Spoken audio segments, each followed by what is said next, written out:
All right. Hello, hello. Just letting some people join. Some last minute things. My wife is texting me here. The kids don't have school today, Veterans Day. Yes, they don't. Happy Yep. Veterans Day, all the veterans. But I guess in my household, Veterans Day, do you know what Veterans Day means, Doug, Taylor? In my household, kids are off school. You know what it means? What does that mean? First day of Christmas. Oh, you're putting up everything. Yep. Yep. Well, if I were home and off today, instead of in here, I might object. It's a little early and whatever. But since I know my wife and the kids don't listen to the podcast, I'm not objecting hmm because I don't want to deal with all those Christmas decorations. So if they're going to take all day today to put it up, and my only consequence is that it's earlier than I want it, I'm not complaining. Yeah, you'll take that. I mean, if someone wants to take out the trash cans, trash days for us is on Monday. If someone wants to take it out for me on Saturday, I'm not going to complain. No. I'll let the garbage can sit out there. Exactly. So I'm not calling Christmas garbage. No text, but I just got a text from the wife, and the Christmas decorations are clearly going up right now throughout the house. There you go. No, it's probably best. I get in the way when I'm there. So, I mean, she has her own ideas and stuff. So I let her do it. I just went, oh, great. I wish I could be there to help. But yeah, exactly. Exactly. All good. All right. So a few things to talk about this week, injuries. And I know we had somewhat of a spirited discussion. Yes. On Jake Paul. It's Jake, right? Not Logan. Yeah, Jake. Logan is his brother. Yeah. I don't know. He's in the WWE. Yeah. Yeah. Jake Paul and Mike Tyson. Yeah. Mike Tyson. I wrote the old versus new debate. You have to tell me your thoughts though. What were we getting heated about to start? Okay. I am not a boxing expert. I have helped boxers before. Right. I have, quote, covered fights, boxing and UFC. That means you were just a medical guy on the side in case anything happened to you. And I've taken care of boxers and UFC guys. So I always look at analogies in this situation. Okay. All right. Let's just don't bury the lead. Mm-hmm. I love Mike Tyson. He's amazing. He's on the Mount Rushmore of boxers, I would say, right? Certainly of current ones. Yeah. And he did have the bleeding ulcer from that airplane thing that postponed the flight. Right. And this is why we said he needed multiple months to build his blood back up, because blood gives you energy. But let me tell you something. I love Mike Tyson. I do not see how Jake Paul doesn't win. Period. End of story. No chance at all. Zero. Well, first of all, we'll talk about the health side and the thoughts. And I'll give you some backup, and you can challenge me. Absolutely. Like you tried to already a little bit. But also you have to remember, I'm not saying these fights are staged and fake, but this is somewhere between WWE and Don King. Slightly scripted, maybe. Don King, promoter back in the day, never put his championship fighter up against another fighter that he didn't think he could beat. As a matter of fact, it got so bad, it was, you can't fight my fighter unless you agree to sign with me. So this way he's got both sides of the deal. So you're never good at forward. That's funny. Don King. Okay. Jake Paul is no dummy. He's built a friggin' empire. My kids in this end buying this and the I don't even know the prime energy drink. Okay. He's there. He's all around everywhere. Yep. He's not jeopardizing that. Why is Mike Tyson taking it?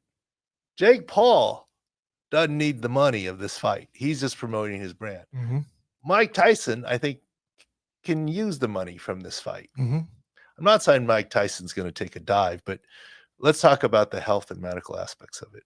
Yesterday, I made a comment in the War Room in the middle games, and we had to table it for the podcast, but also because there were so many games going on, we didn't want to get distracted. To work, yeah. Mike Tyson is 58. Jake Paul is 27. Yeah. Let's start with football. Can any 58-year-old keep up with a 27-year-old on the football field? I couldn't think of a position. I can give you that one. I don't care if you're Tom Brady. Okay, No, George Blando was whatever, almost 50, and you played some. What about a kicker? Okay, but like, could you have a 50-year-old kicker? I guess it's possible. George Blando was how old when he left? Yeah, I'll give you that. Let me guess. Let's see. Sorry, I just need to answer this.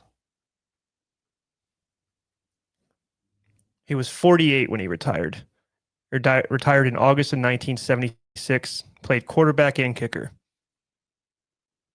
The only one of 3 players to play in 4 different decades. And we're talking about something that is about 12 years, 11 years more than George Blanda, right?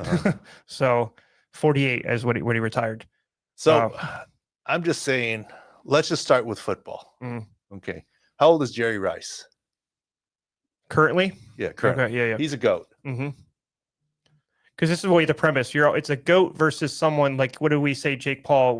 He's like what, a Division I athlete? Well, that's what I asked you. Yeah. Okay, let's say Jerry Rice. He's 62. Yeah, thank you. 52, 58, 62. Close enough. If you want to go find another 58-year-old great wide receiver. When we talk about basketball, we might talk about Michael Jordan. He's 61. So keep it in that range. Okay. That's good. Yeah, you're good. So the question is, could Jerry Rice be covered by a good NFL corner today? Pick one randomly who's on a 53-man roster. Emmanuel Forbes. Okay. I think the answer is yes. He's 62, 58. Okay. Yeah. Now, the question is, and I'll ask this question back to you. In football parlance, we know Mike Tyson is a Hall of Famer, like a Jerry Rice. What's Jake Paul? Is he an NFL player at all? Is he a starter, a star? Is he a 53-man guy? Is he a practice squad guy? Or is he a college player? This is in boxing parlance. Right. What is he in terms of talent and skill? I think he's just a Division I athlete. I think it's Division I in Alabama or Division I at San Diego State? Like Kennesaw State, maybe. Like Kennesaw State. Yeah. Barely, I think he's so barely you're saying Division he's I. really not very good. Yeah, I mean, because last fight he lost against someone that's more of a trained boxer. So I think he's more closer to, like you said, the lifestyle of a YouTuber than the professional athlete. You know what I mean? So you're saying he's a entertainer, low-level Division I football player. Yeah, I could say that. So let me ask you this question. Can a low-level Division I football player who's 27 cover Jerry Rice? I believe so, yeah. Okay. Could a low-level Division I pass rusher beat a Hall of Famer who's 58 blocking him? I don't think so. 58? Okay. Yeah. Could a low Division I level lineman block a 58-year-old pass rusher? Absolutely. I think so, yeah. I'm just trying to come up with analogies, okay? The only thing I can think of, because we're going specifically context where I can't think of anything, and kicker is the only one, and kicker you're pretty much eliminating a lot of until you have to chase down a kickoff, right? But let's go a little further. This is the one that you got mad at, Mr. I'm named after Michael Jordan. My middle name is Jordan, yes, yeah. And of course, I had to mic drop retort. You know, I spent time with the Bulls. No, you're like, I treated him, yeah, exactly. Okay, could Michael Jordan today beat a Division I basketball player, low level, like 1 versus 1 to 21? Now, or how do we say, let's say in a game, they're both playing small forward. Okay. Who wins that matchup? Michael Jordan today. I think Jordan wins it, and I think it's more even than it should be. And we're talking about a 26-year-old division athlete. We mentioned Bronny James specifically. We were arguing about Find on YouTube. Yep. Michael Jordan playing in a pickup basketball game or something. In the last 5 years. So we found one. I found one last night. He was going 1-on-1 versus someone. Remember, we saw there was multiple ones. He looks all right when a group of people, but getting to the basket, like you said, it looks like a bit of a struggle. He's not jumping from the free throw line like he did in the past, right? Come on. Father Time is undefeated. I see the game-to-game thing. I think like a one-on-one in like a gym in like San Diego. I think he could be 21, maybe. One-on-one. Yeah. I could see Jordan beating a 27-year-old Division I. Okay, just with his player. brains, maybe. You know, his brains killing Guile. But that's not running full court NBA style. Correct. Yes. Playing offense and defense. Yep. That's the difference. Yeah. So if you want me to say Mike Tyson can win an exchange with Jake Paul, yes. You think he can definitely get a couple As a matter of shots fact, I think Jake Paul will let him win some exchanges because to just beat him and beat him up, it's like elder abuse. It's like not even fun. I mentioned that before. Right? Yes. So there's gonna be some exchanges. Am I saying Michael Jordan gets shut out? No way. I mean, oh my gosh. Yes. Am I saying Jerry Rice can't catch a ball? He's gonna catch a ball. Yeah. But in terms of across the context of a game, especially an NBA style game where you're running back and forth in the same, kind of thing, I think it's tough for, when you're older. I mean, look, I'm old. I can tell you. Okay. Very small thing. Yeah. You know what my claim to fame is in sports? You don't. I do. Your Sydney Olympics thing. Right? Oh, no. I got a better one. Okay. I'm the only one, to my knowledge, to be a 3-sport high school, who cares, letterman in the same facility. I played water polo, then went to basketball, and then went to swimming. Now you can say, how is that the same facility? Yeah. You've seen the building before. My high school swim gym, it was called, is the set of It's a Wonderful Life when Jimmy Stewart drops in the pool at the sock hop. That's where you were at. So I played basketball and swim. I played in the same facility. So I played basketball. Back in high school, I was not that good. I was just okay. But I started as a freshman. I did a thing. You were a water sport guy. You were excel. That was your excel. Yeah. By the time I was a senior, I wasn't, really good for basketball anymore. I wasn't tall enough, and I didn't learn to handle the ball. But in my prime, I could dunk a basketball. Not Michael Jordan dunk. We're not talking about you're hanging college, in the air. Dunk a basketball. You put it. I can't touch the bottom of the net right now.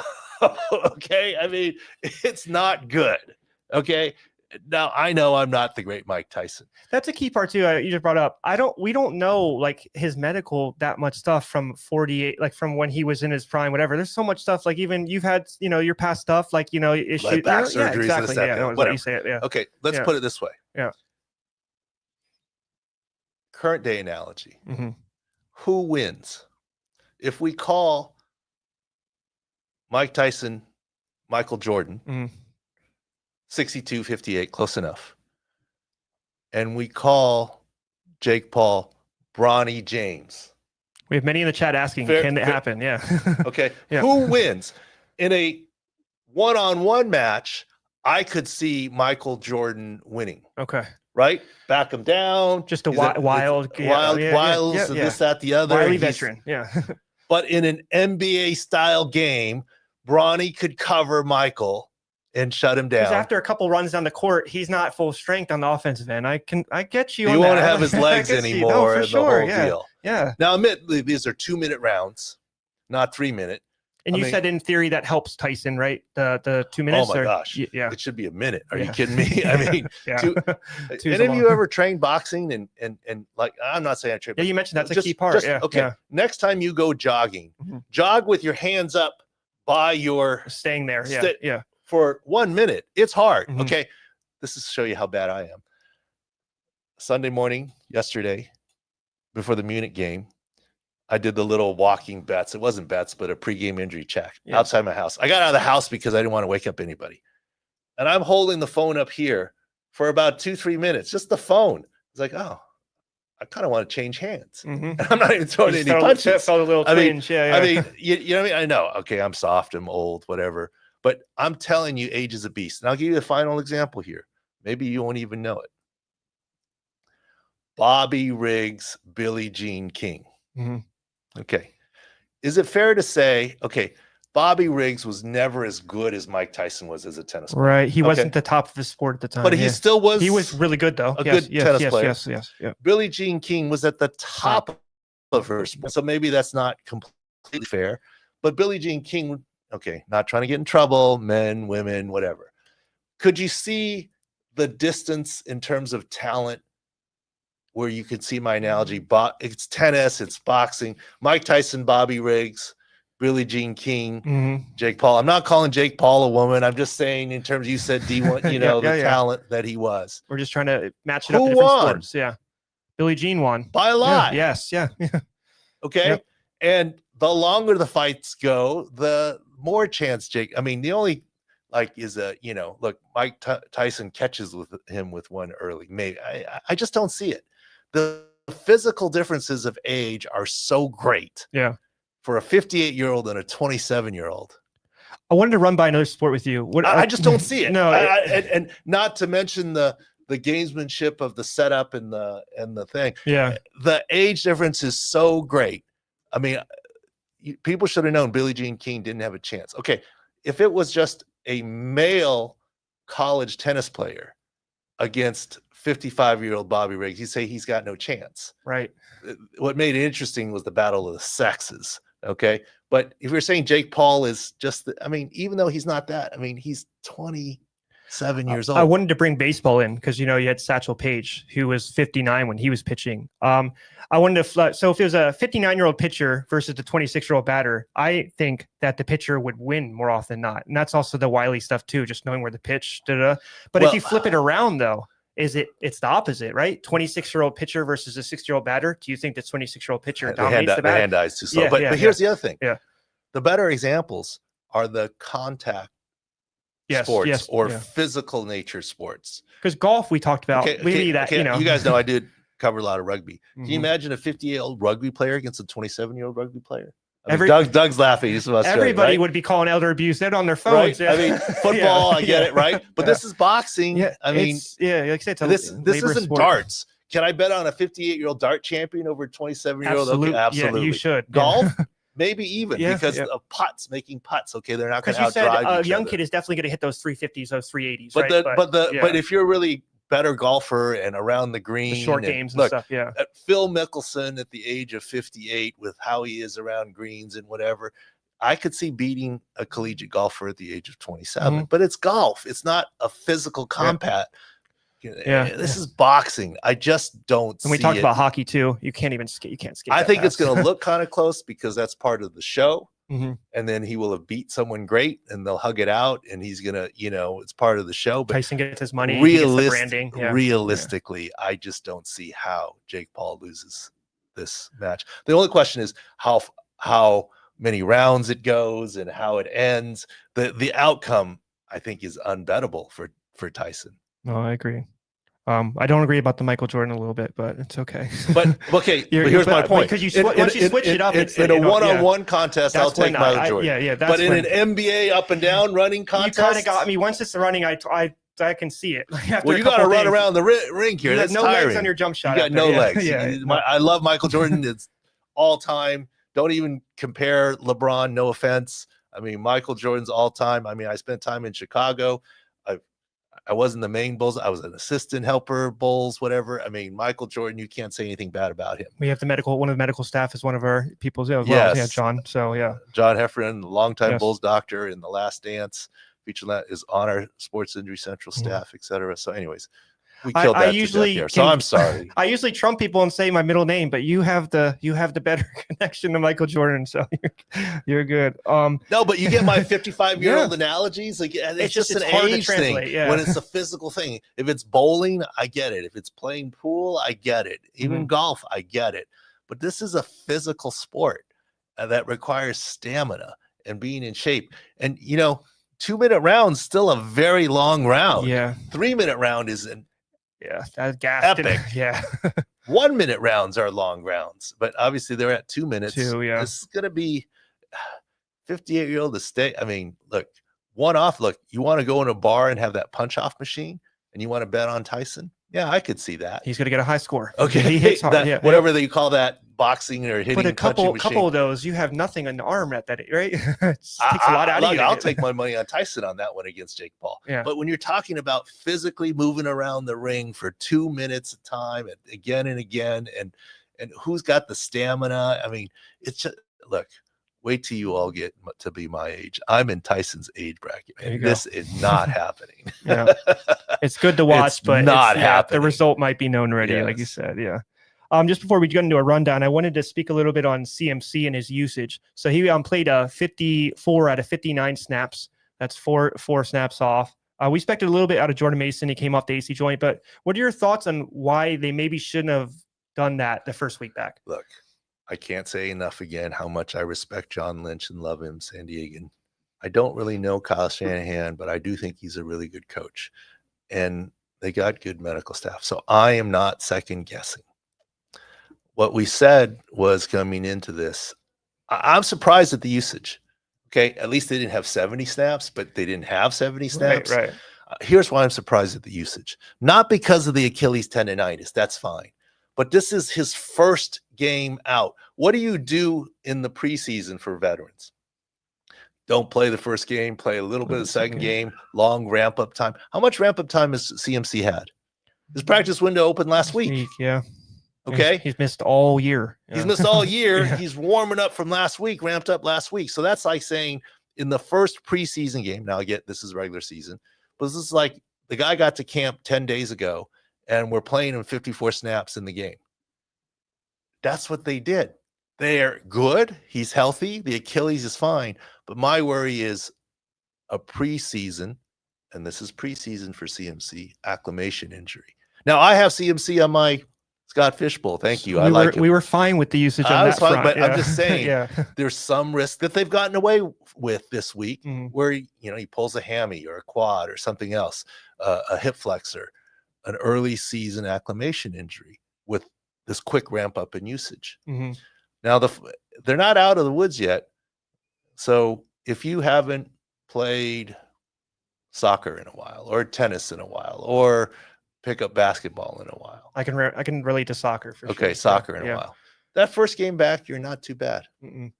How about the second game? You're tight. Now, CMC is a finely tuned athlete. He's not us in the room here. Your tendons are there. Yeah.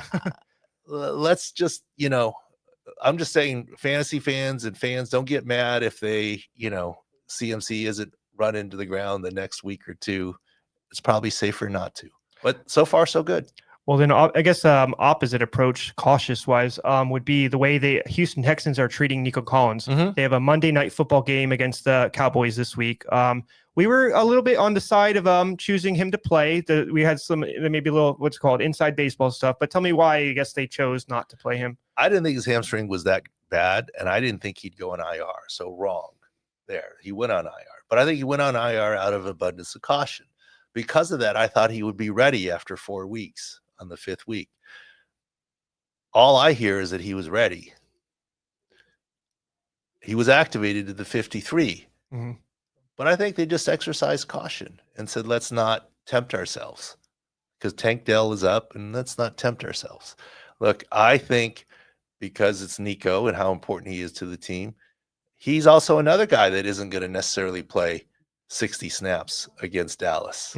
He might be a 30-snap guy. And that's kind of what I was saying for this week against Detroit, that he'd be active and do something, and they would ramp him up that way slowly as opposed to not play him and ramp up that slowly. But Nico Collins should be good to go next week. One just got released. We saw the shot that Aaron Jones took. They played the Titans this week. They're saying he's day-to-day with the ribs, expected to be fine at week 11. Do you concur with that? Well, in game, we said it was rib cartilage. They announced after the game x-rays negative, fits. He returned to the game, so it's kind of a non-story. But don't be surprised if he goes DNP or LP during the week in practice. You usually don't get rib blocks to practice. But Aaron Jones obviously is one of those guys who's going to play through, and I think he will. Just a quick one we're getting from tonight. I just want to take your thoughts. I called you about it earlier this weekend. So Tyreek Hill, he's dealing with a wrist issue. They keep on saying game time decision. McDaniel said the wrist is heating up and cooling down. I told you from medical, I've never heard that before. So I called you about that. What are your thoughts on if he can play against the Rams on tonight? Look, all I can tell you is this. Have you ever heard of a false game time decision? No. Then why do we talk about true game time decisions? What do you always say? You've never actually... In my 17 years in the NFL, we have never had a true game time decision. Now, people didn't use that vernacular. Now, maybe it got reported out to reporters that way as a true game time decision, but we in the room knew. We said, okay, this guy's going to play tonight, but let's just make sure. Yep. Right before the 90-minute inactives. Or this guy's not going to play, but let's give him a chance and work him out to make sure. True game time. I don't know where that came from. True game time decision. The team knows. Okay. Let me translate you true game time decision. True game time decision either means the team knows, the agent knows, the player knows, but we're not telling you in the public. Right. Or it means the media major members haven't gotten the leak as to which way it goes, so they report true game time decision. I've never really experienced it. And I've talked about this with former GMs.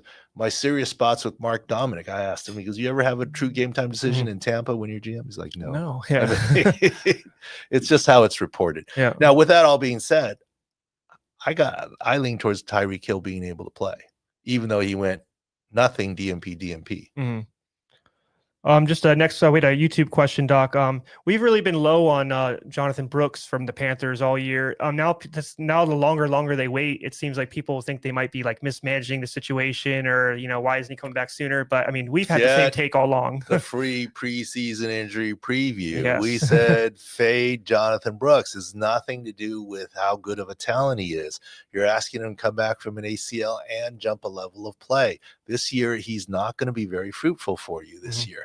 We're in week 10, almost done, right? Going into 11. Yep. Week 11, and they have a bye. Carolina does, coming back from Munich. Week 11. Do I expect him to be activated and playing week 12 against the Chiefs? Yeah. Yes, I do.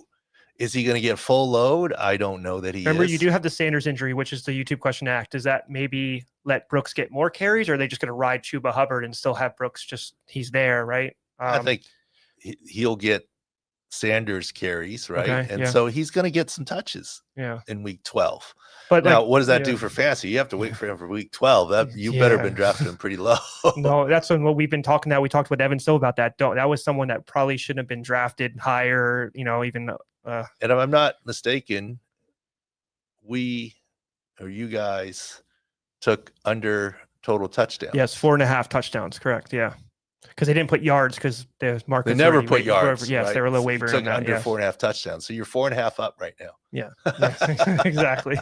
You got house money right now. So week 12. So in week 12, 13, 14, 15, 16, 17. So 7 games. He's got to get more than half a touchdown every other week. Yeah. It's not bad. You take that. Big injury that happened from the tight end fantasy landscape. Before you get that, I found it interesting. Yeah. I'm not saying there's mismanagement. I just find it interesting. No, that's what they said. There's no setback at all. They kind of paid Miles Sanders. Yes. Now he's hurt, but he's 25 mil. Yeah. And they just paid Chuba Hubbard. And then they drafted Jonathan Brooks, who's going to need paid in 4 years. Yeah. It's interesting. Is it wrong? I guess, are they mismanaging stuff? Maybe they didn't know what Chuba Hubbard definitely has had a breakout year this year. I wouldn't say I would have paid him last year. Maybe, I don't know, but I mean, should you have known? Hindsight's 2020, but I would have pulled my 25 and 32 and gotten Saquon, or Derrick Henry. Yes. But that's a whole nother story.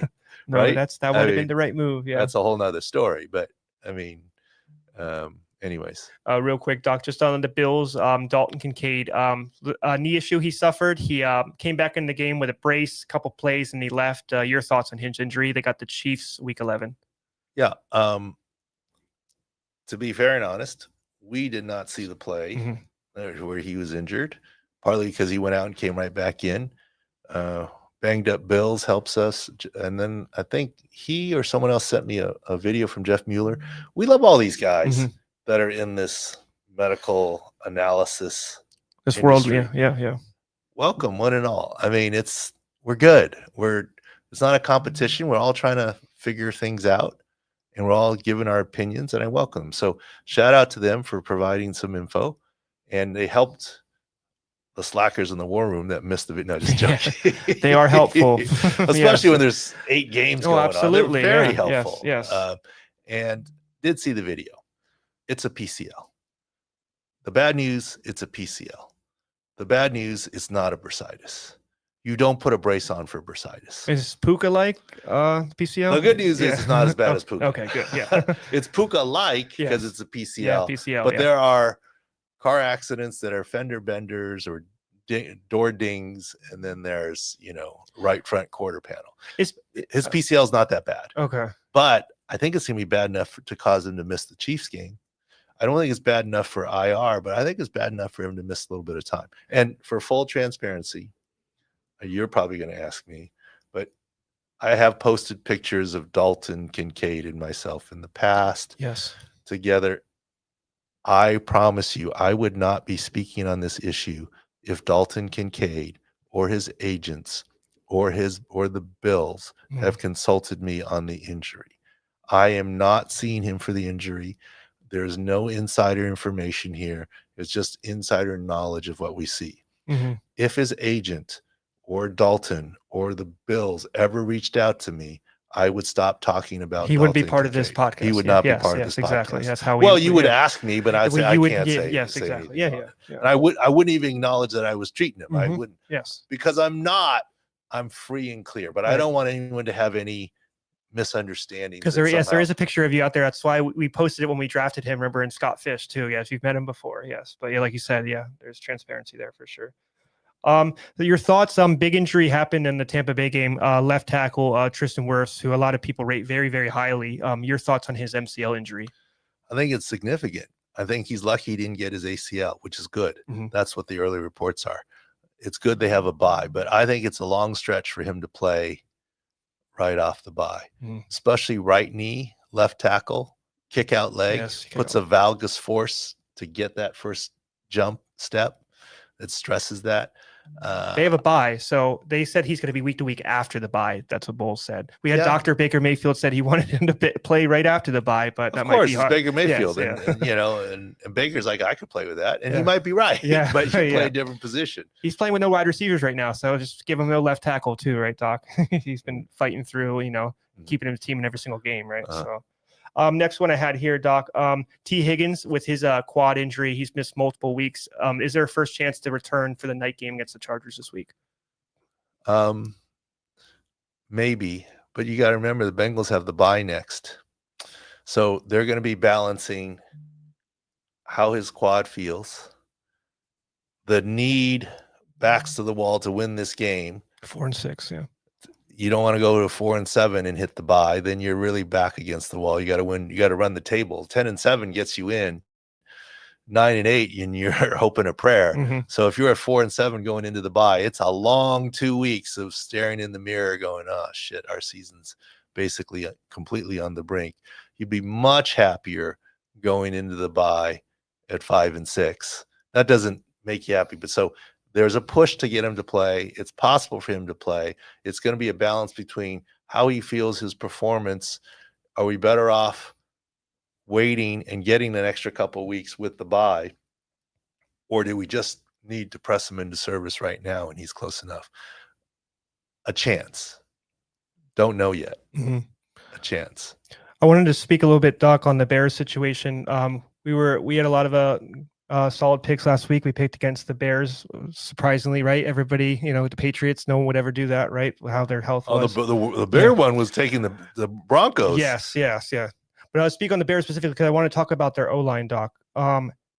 Caleb Williams got sacked 9 times. Tremendous pressure. They're down their left tackle, right tackle, and now the left guard. That's hard. And they were down their right guard as well. That's hard to do, right? And that's why we target stuff like that, right? That targeted that and even went stronger in game with that.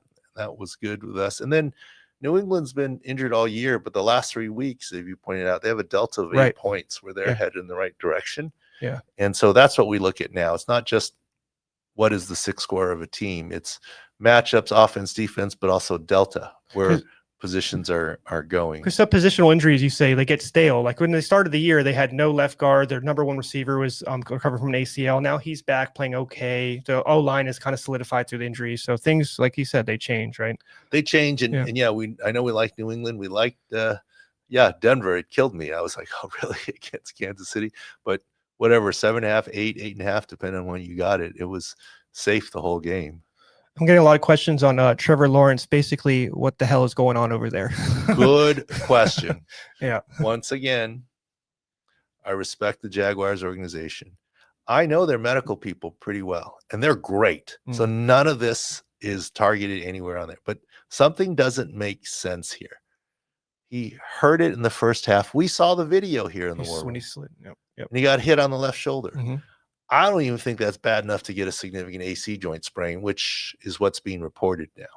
He finished the game. He didn't even go into the medical tent. He didn't go get the injection. He finished maybe at halftime and we didn't see it, but he stayed out in the first half. And then he's LP, and then there's rumors of surgery, and now he's missing. AC joints don't typically need surgery, especially on non-throwing shoulders.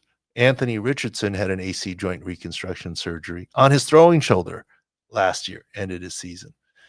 John Elway had one on his throwing shoulder, never got it fixed. I can see the case of a young Anthony Richardson, his agent and the team saying, let's just get you right. Fixed, yeah. And let's worry more about long-term. Let's not take our chances with happened to John Elway. I get all that. But this is non-throwing shoulder. And so what does this mean? I don't know.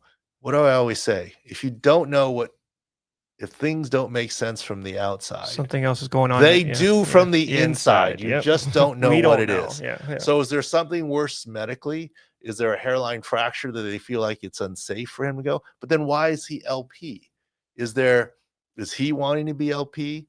Is his agent wanting him to shut it down? Look, one thing I don't believe is that Trevor Lawrence is soft.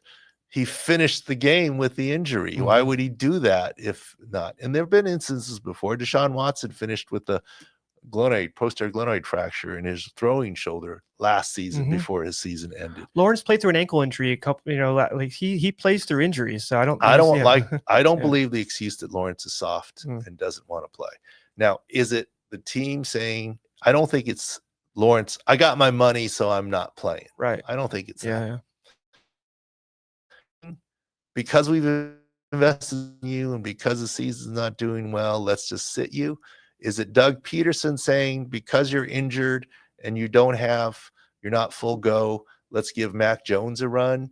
Is it a setup where you go that the team is tanking? Is it a setup where Peterson says, you got to bring me back another year because I had so many injuries, including my quarterback. And he hasn't been playing that well either. No. I don't know. I don't know what the truth is, but I don't believe that he got paid and he's soft. Yeah. There's something going on there that doesn't fully make sense, but we'll get the solution too. Look, there's going to be lots of chatter after the bye. Sit Daniel Jones. Why? He's got a $23 million injury guarantee. If he goes out the next year, the next week after the bye and gets hurt and he can't pass the physical, usually it's in March, he gets paid $23 million. Do the Giants want to be on the hook for that? That's what happened to Jimmy Garoppolo at the end in Derek Carr, right, as well. They just pulled Carr and Russell Wilson, I think, too. Russell Wilson in Denver. That's what happened to them, right? Like they didn't want to enact the injury guarantee because you get hit and you're hurt and you can't pass to bring physical, him back. You can't start. You have to bring him back. Yep. It puts you in purgatory another season. So when do you turn that page? Those are discussions for the GMs and what have you. But don't be surprised; it happens all the time. Now, in Trevor's case, it's not really the injury guarantee. They're married. Right, okay. They're together. That's they're just saying maybe we don't want an injury leaking into next year. Right now, the season or 2-8, so it's like like you said, there's not much. I mean, I guess you could run the table and hope at 9-8, but what cost? I guess, like you said, I got three big time wide receivers to talk about, Doc, real quick. First one is DK Metcalf. He's missed the last couple weeks. What is your thoughts on his chance to return against the Niners this week? Shocked if he doesn't. Was never a significant. You didn't think it was a minor MCL, right? Yeah. At this point, shocked. Coming off the bye, shocked if he doesn't. Michael Pittman, remember, here was a chance he was going to go on IR with his back injury. He did miss last week. He's been playing through it. There was no IR. They have back/finger on the injury report. They play the Jets this week. Is that something they're trying to tolerate him? Maybe it's something we don't know the exact back injury, but there's a chance he plays maybe this week. There's a chance. We just don't know the exact back, right? We just don't speculate. He's been in, out. We look, we do well when we see video and here's the injury and what have you. And the last one, Amari Cooper. LP's 2 straight weeks. We never really had the definitive wrist injury. Got Keon Coleman out maybe multiple weeks with his wrist. Is Cooper going to play against the Chiefs this week? I mean, he's had 2 straight weeks of LPs. It's a wrist on a wide receiver, unless he's in a cast or something, which I have not seen him in. No, what's it called? Kean Coleman was in a brace after the game. We have not seen anything on Cooper. And they're playing the Chiefs. Yeah. I think they're going to try and play him. All right, Doc. And I just want to talk about one more thing. That's the list of the rundown. Oh, one quick question from here we had. Pacheco, he's has a chance of returning in the future. They're asking when he does return at the end of November, even early December, is he able to play at a high level, or will they 1A, 1B him with Kareem Hunt and not put him in that 20 carry usage he was before? Well, when he does come back, and I still think it's December at the earliest, not November, they're going to start off 1A, 1B in him, and he's the B. Yes, yeah. I mean, this is for for the future. They want to win. They have 2 good running backs for the Super Bowl, or the playoffs. Yeah. Yeah. Quick, right before we go maybe to a Beast of the Week, which I don't have, I want to talk to you specifically about the sun glare in Jerry Jones Stadium. It's been going all over Twitter. You had a thought on it in the war room. Please just talk about how that's even a problem at that kind of stadium like that. First of all, like CeeDee Lamb, I get it. Sun quote was in his eyes, a little unusual, but isn't that your home stadium? Have you never encountered that before? Had to. Okay. I think it's interesting that he said, yeah, I'm for curtains. I'm sure if he thought about it again, he wouldn't say that. Yeah. Don't bite the hand of the mouth that who's paying your, don't bite the hand that feeds you. Yeah. If I were Jerry Jones, or if I had what do you call it? What the Twitter account that doesn't whatever. Oh, a burner account. Yeah, burner account. I'd say paid CeeDee Lamb so much money he can't afford curtains anymore. That's good. Right? Dak Prescott so much money we can't get curtains. Curtains anymore. Look, I'd say before you go get curtains, go turn the clock back and go get Derrick Henry. Oh, yeah. If I say that's you had a whole money, other story. Yeah. Okay. I explained to you why that's the homage. Yeah, you explained that more. Yeah. Once again, I'm old enough to know this. You right? knew, yeah. So Dallas back in the day had the hole in the roof. The fans were covered, but the field wasn't. And what do they say? That's God shining the light down on America's scene, whatever they said about that. So where the go-go dancers are up on that thing and that thing, light thing, that's an homage to letting light in because it's a totally indoor stadium. Now I get that there are advantages, but how about uncovered stadiums in the sun? There's sunlight there too, right? And you account for it in the plays that you run and the quarters and the direction that you choose on the coin flip. And guess what? Both teams have to deal with it. Okay, let me ask you this question. In baseball, Fenway Park, the short wall. I even give you the SF Giant Stadium as well with the little but the Fenway is the green monster. The green monster. Yep. Who's that an advantage for? The Red Sox or the visitors? Red Sox. Because their outfielders know how to play that wall. And they're shagging fly balls. They're playing that field. They know how the ball bounces off that wall. This is your home stadium. What? I mean, come on. I told you the story. There was Ichiro. He was in the All-Star game and it was in San Francisco. And they said he spent 3 hours out there mastering that whole corner because it bounces off and it goes a different way. The first time he did it, it went off there and he played it 2 seconds, did it. Like you got to understand that. You got to understand that. Look, one time in Washington, LT told me he had a breakaway touchdown. I said, you were able to dodge that guy. You knew exactly where he was. He goes, yeah. In pregame warmup, I checked it all out. I was looking at the jumbotron in the end of the scoreboard, and I could see where the guy was coming. And so I didn't need to look back. I was running harder. I could look up and see where he's coming, and I could juke him at the last second. That's crazy, And he's a visitor in that stadium, but that's also what makes him a Hall of Fame. Look. Quarterbacks go out there before the game and go, okay, where's the 40-second clock and where's the play clock and where's the thing? And they know before a snap. How do you think Patrick Mahomes knows to slide right the second after he gets his first down? Right? Because he knows where it is pre-snap. They're aware of all these different things and so forth. Look, way back in the day when we used to play the Chargers in Oakland and it was a baseball field, there were plays that we could run where you put the defender on the dirt and you make your cut on the grass, the DB has no chance. No, or there are dictating times the play when if you're trying to run a sneak and all your offensive linemen feet are on the dirt and the defender's feet are on the grass, you're not going to get it. The other way around, true too. You're going to get it if you're on the grass and they're on the dirt. So there are situational advantages, but when it's your home field, shouldn't you just know them all? That's all I'm saying. I just think even when you translate to basketball, I remember if it's your home court, you know the spots to shoot at, you know where the lights shine on the court. Like, you know, like if you're, I don't know, you're supposed to know your own stadium. I think I agree with you on that. That's the only thing. What's the surprise? This is your first time playing there? This just didn't open. I mean, it's an interesting thing, but anyways, let's just wrap it up. We had another good week. SIC Picks, 18-8, I believe, across spread, props, everything on Sunday. Yes, on Sunday, NFL, whatever. Yeah, college basketball. We did some stuff. Yeah, we're doing all sports. We're trying football. We're doing very, very well. Continue to do that. Follow us. I believe we're gonna have a free week this week as well. Promote that as well. So big week for us going forward as well. Yeah, go check out SIC Picks. Look, enjoy it. Try it out for free. See what you think. It's been doing well. It's been just under 60%, I think, overall absolutely. For the season. This week plus 10. It's a good week. And now we're doing unit sizes. Yes. Etc. So that's even more helpful. So if you don't want to bet a lot of the number whole card, you can get the specific best bet card. Yeah, exactly. And for this, I mean, look, I don't know how you guys all have time to do all this but you were 5-0 on college basketball yesterday. I was like, Jesus. You kept on saying, "Who is Binghamton?" You're naming the. And they were all injury based. Yes, I was like, "Who's Binghamton? What? I don't know what the."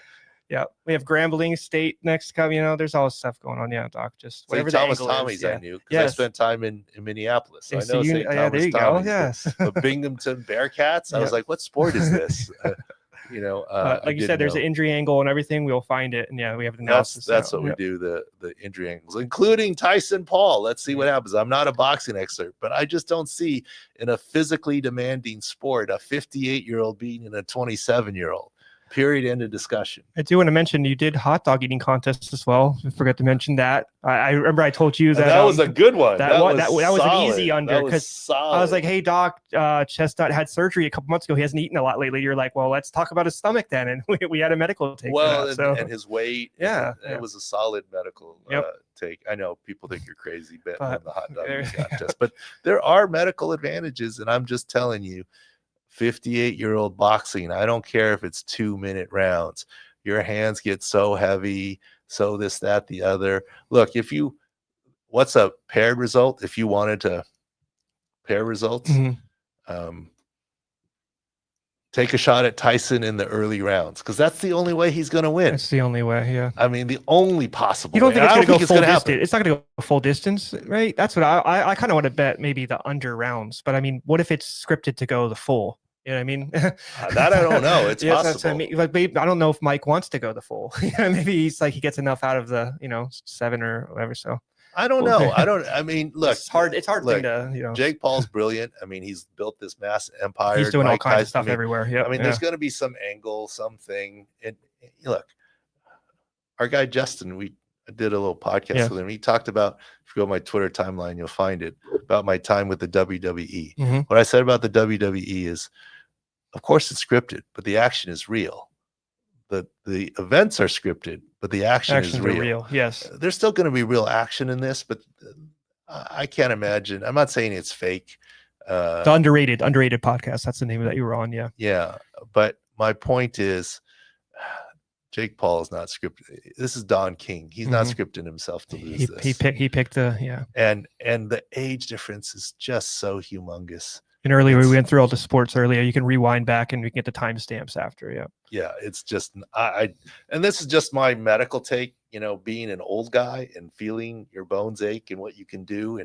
And like I said, and how long you do it. And I'm glad we settled the Michael Jordan thing in a one-on-one match to 11. Cause that's what I was thinking in my brain. That's what I had in my brain. Michael Jordan could beat Bronny. Okay. On a one-on-one, but in an NBA contest across 48 minutes, each guarding each other, who gets the best of who? Yeah, it's Bronny. Yeah, and that's not an insult to Michael Jordan. It's nothing to talent. It's just like you're not going to have it. Like I said, when you're going back and forth, like you said, you shoot a jump shot, your legs don't jump with you. For the rugby analogy for Doug, Can a 58-year-old beat a 27-year-old in one scrum? Absolutely.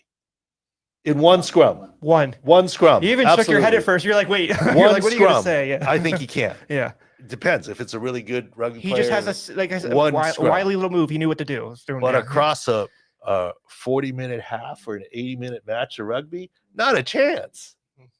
Right? I mean, just all the running around and everything, not a chance. Well, hockey, what they do, if you're a certain age, they'll just, your minutes, your shifts go down. You're not a 20-minute guy anymore. You're like a 15 or whatever. So you can still maybe play, but the high level and stuff. And think about this. Yeah. How long is the average hockey shift? It's 30 seconds to a minute.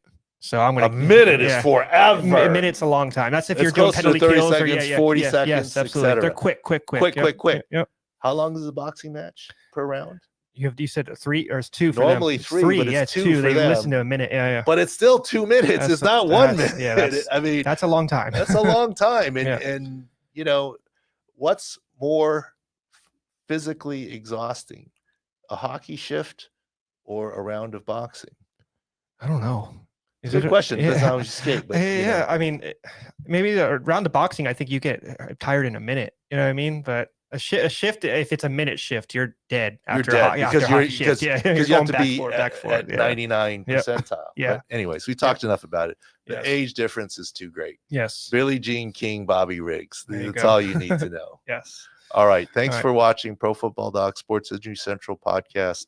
Like and subscribe. Yes. Yes. The usual stuff. Thank you.